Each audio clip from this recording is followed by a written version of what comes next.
Welcome back to the deep dive. We are ripping into a stack of sources today, really doing a deep dive into the current sales landscape. That's right. We've got excerpts from two major reports right here. The HubSpot 2024 Sales Trends Report and the Salesforce 6th Edition State of Sales Report. Pretty fresh stuff. Yeah, straight from the field. And our mission, it's simple, really.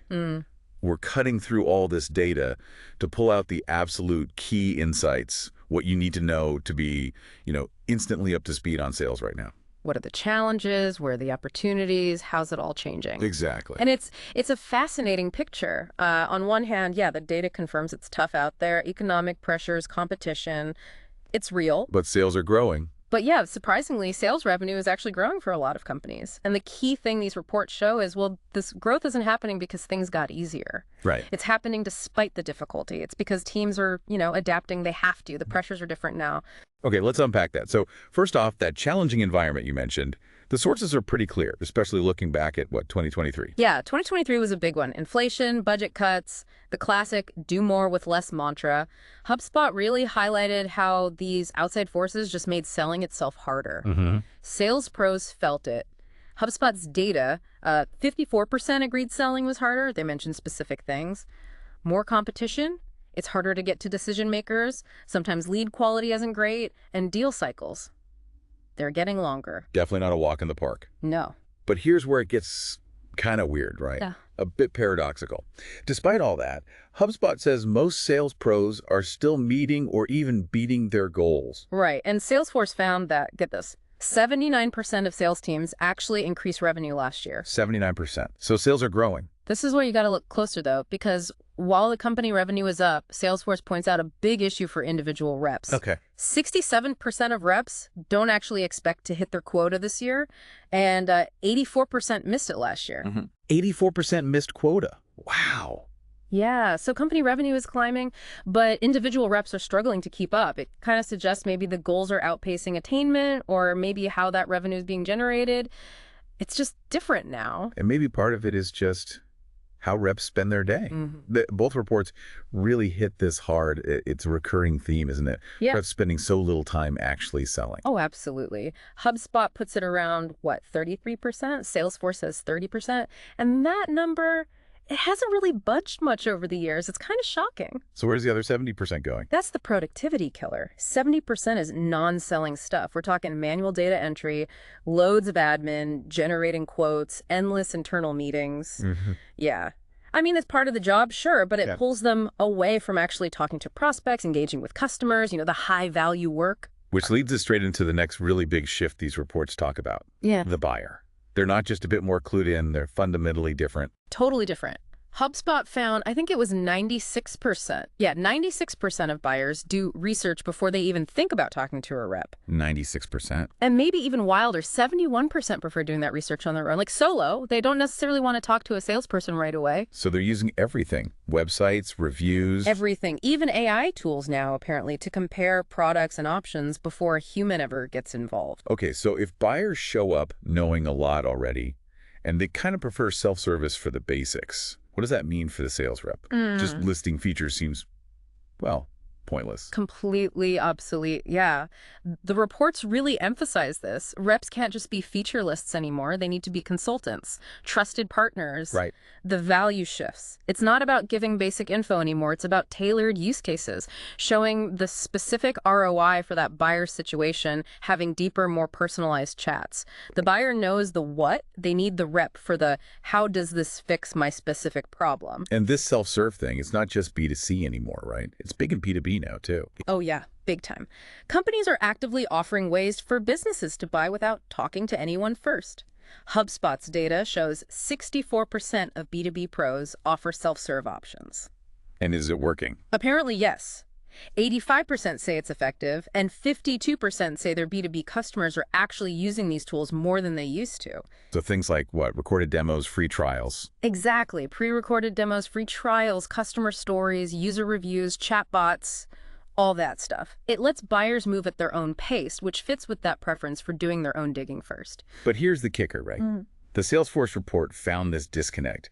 Even though buyers are so informed, 59% of business buyers feel like reps often just don't get their unique goals. This is the huge missed opportunity. It tells you everything. Buyers can find tech specs online, sure, but that deeper understanding, their specific challenges, what they're trying to achieve, that's often still missing from the human chat. And the flip side is massive. 86% of business buyers are more likely to buy when the vendor does get their goals. 86%. It just screams that personalized, insightful human connection is actually more valuable now, precisely because the basic info is easy to get. Sales isn't dead. Its value has just shifted, dramatically. Okay, shifting gears slightly. Let's talk tech as an accelerator. AI comes up constantly in both reports. It seems like the big trend. Oh, it's huge. And it's not just talk anymore. Adoption is happening fast. Salesforce says 81% of sales teams are either investing in or already using AI. HubSpot sees the same thing. It's here. It's impacting daily work. So how is it actually helping sales folks deal with this tougher, faster world and these informed buyers? Well, the most immediate thing is efficiency. AI tools are tackling that 70% non-selling time problem head on. Right, the admin stuff. Exactly. HubSpot reckons AI can save reps up to 2 hours a day on manual tasks. 2 hours? A day? Yeah. I mean, imagine getting 2 hours back just for selling, for talking to customers. That's massive. No kidding. What else? Personalization, which, as we just discussed, is critical now. AI helps reps use customer data to tailor recommendations, craft really relevant messages, even draft personalized emails or talking points. So it helps them sound less generic. Precisely. Dharmesh Shah from HubSpot talks about using these large language models with deep customer data to create messages that actually connect, that aren't just boilerplate outreach. Interesting. You mentioned data. AI helps with data quality too. Seems a bit backward. It does, surprisingly. Salesforce actually lists improving data quality and accuracy as a top benefit of AI. It can help pull together fragmented info, give reps a cleaner view of their customers. Okay, that makes sense. And the bottom line, does it actually boost performance? The numbers look pretty good. Salesforce found teams using AI had better revenue growth 83% versus 66% for teams not using it. Okay, that's significant. And HubSpot stats show AI makes reps better at upsell, cross-sell, even downsell opportunities. Like 86% agree it helps with upsell and cross-sell, 92% with downsell. It just makes spotting and acting on those chances easier. And the reports mention other things too, right? Like automating scheduling, maybe figuring out buyer sentiment. Yeah, analyzing sentiment, competitive analysis, even predicting objections, and the big hope, potentially shortening those sales cycles that got longer. But there's always a but, isn't there? What's the catch with AI? The catch is data. AI's power is totally dependent on the quality of the data it's fed. Trustworthy data isn't just nice to have, it's essential. And honestly, that's a major challenge right now. Yeah, this section really stood out. Salesforce says only 35% of sales pros completely trust their own organization's data accuracy. 35%. It's pretty stark. Data is often incomplete, old, wrong, or stuck in different systems that don't connect. Silos. And generative AI adds another layer of worry, security. Definitely. 78% of leaders are concerned about new security risks from Gen AI, according to Salesforce. And on top of that, almost half, 49% of reps admit they don't really know how to use these tools safely at work. Oof. So there's a gap. We're rolling it out, but people aren't sure how to use it right. A big gap between deployment and safe, effective use. Yeah. Okay. But sales ops teams are trying to fix this. Updating tools, consolidating tech. They are taking steps. Updating, consolidating, improving security, creating training. Those are happening. Good. But the reports also note that setting actual ethical guidelines for AI use seems to be lagging. Only 43% of teams have them, Salesforce found. Only 43% when buyers are worried about this stuff. Exactly. Seems like a mismatch, right? Especially when 70% of buyers say they're concerned about unethical AI use.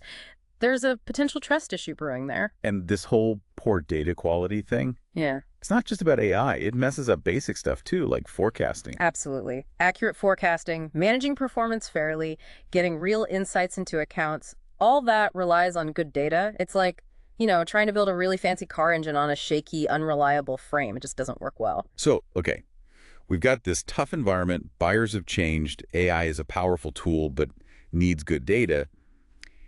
How are the successful sales teams actually driving that growth we talked about earlier? What are they focusing on? The reports point to two main things. Two key pillars, yeah. The first one is sales enablement. Salesforce flags this as the absolute #1 growth tactic for sales leaders right now. Enablement. So basically helping reps do their job better. Pretty much. Equipping them to succeed, giving them the skills, the knowledge, the resources they need to actually hit quota and deal with all these challenges we've been discussing. 76% of reps agree it helps them meet quota. And it's more than just training sessions, right? It's also about content. Yeah, it includes structured things like strategy reviews and performance coaching, but also making sure reps have the right content easily available. Think updated product demos, useful videos, maybe social media snippets. HubSpot really stresses that making the stuff easy to find and organize is crucial. Can't use it if you can't find it. Makes sense. Yeah. And AI is playing a role here, too. Increasingly, yes. It can offer reps real-time tips during calls, customized training plans based on where they need help, even help managers with coaching by analyzing call recordings. Pretty powerful stuff for upskilling. Okay, so enablement is pillar one. What's number two? Building and maintaining relationships. HubSpot hammers this home. It's more important now than maybe ever before. Why more important now? Because the transactional stuff is easier for buyers to do themselves. Partly that, yeah. But also the data just backs it up. A massive chunk of revenue, 72% in HubSpot's data, comes from your existing customers. Wow, nearly 3/4. Right. And referrals. Referrals from happy existing customers are flagged as a top source for really high-quality leads. Plus, upselling and cross-selling to folks you already know, it's just often easier and cheaper than finding brand new customers. Gotcha. What kind of revenue are we talking from upsell, cross-sell? HubSpot's numbers suggest it's significant. For teams focused on it, both upsell and cross-sell bring in an average of about 21% of revenue each. That adds up. Definitely. So how do the reports say you should actually nurture these relationships effectively today? Well, it's not just about calling them when their renewal is due anymore. Right. Strategies include, regular check-ins, proactively reaching out, using the channels they prefer. Tailoring conversations really deeply, AI can help prep you with their history and suggest tone. Taking a genuinely consultative approach, like helping them solve problems before they even ask, and importantly, celebrating their wins with them. So being more of a partner. Exactly. Dan Tyrer from HubSpot suggests things like quarterly check-ins, using NPS surveys, and always asking for referrals. Adarsh Narona, also HubSpot, talks about needing empathy, especially in tough times, being kind of a friend, not just a vendor. Okay, beyond enablement and relationships, what about just optimizing the sales engine itself? The tech stack, the people. Reports mention tech stack complexity. Too many tools. Oh, yeah. Big issue. Companies are using, on average, over 200 different tools, according to HubSpot. 200? How do reps even manage that? Well, that's the problem. It creates massive inefficiency. It forces reps into that admin time sink we discussed, and it leads to messy data because nothing talks to each other properly. So the trend is less is more. Definitely. Trimming down, consolidating onto fewer, more integrated platforms. That's the clear direction in both reports. And get more efficiency, free up rep time, get better data. It all connects. Exactly. HubSpot even shared a case study, Ceros. They saw big improvements in prospecting and deal generation after they streamlined their tech onto one platform. It works. And the people side, the workforce. Yeah. Hybrid seems to be a thing now. Very much so. HubSpot found 71% of U.S. reps are hybrid. And interestingly, it actually seems to be the most effective model. More effective than fully remote or fully in office. Yeah. According to HubSpot's study, hybrid teams were 28% more likely to beat their goals compared to the other two models. Huh. Okay. So how do you make hybrid work well? What do the reports suggest? It needs to be intentional. Things like having scheduled all-in days where everyone comes in. Blending physical and digital communication thoughtfully. Being really transparent. Using regular stand-ups. Investing in good collaboration tech. And consciously fostering those social connections, even if people aren't always physically together. And keeping good salespeople is always key. Retention. Is it getting better? Slightly better, yeah. Salesforce data shows average turnover dropped from about 25% in 2022 down to 18% now. And pay is going up too. 81% of pros said their compensation increased. That's positive. It is, but the reports warn that retention is still fragile. Pay is huge. Obviously, 64% would leave for a similar job with better pay, Salesforce found. But it's not just pay. What else matters? Career advancement opportunities are a major reason people look elsewhere. So companies need clear growth paths. They also need good leadership, clear direction, and a strong culture. HubSpot emphasizes trust, collaboration, transparency. That stuff really matters for keeping people. Okay, so pulling all these different threads together now, the challenges, the buyer shifts, AI, data, enablement, relationships, optimizing tech, and people. What are sales leaders actually prioritizing right now to move forward? What are the top tactics? Salesforce lays out the top growth tactics pretty clearly. Number one, overwhelmingly, is improving sales enablement and training. Equipping the reps is just paramount. Makes sense, given everything we've discussed. Totally. After that comes targeting new markets, refining their product offerings to better fit needs, and then critically improving and modernizing how they use their tools and technologies.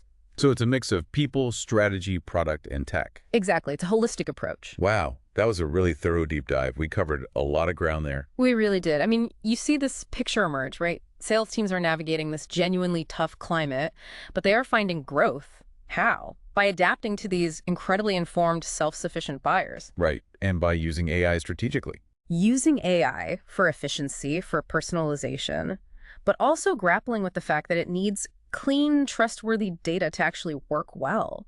That data foundation is critical. And focusing on the fundamentals, too. Absolutely. Investing in their people through solid enablement, doubling down on those authentic customer relationships, because that's where so much value lies now, and making sure the whole operation runs smoothly with smart tech choices and good workforce strategies. So hopefully you listening now have a much clearer view into the key trends and strategies that are shaping the sales world straight from the data. Yeah, you've got the inside track.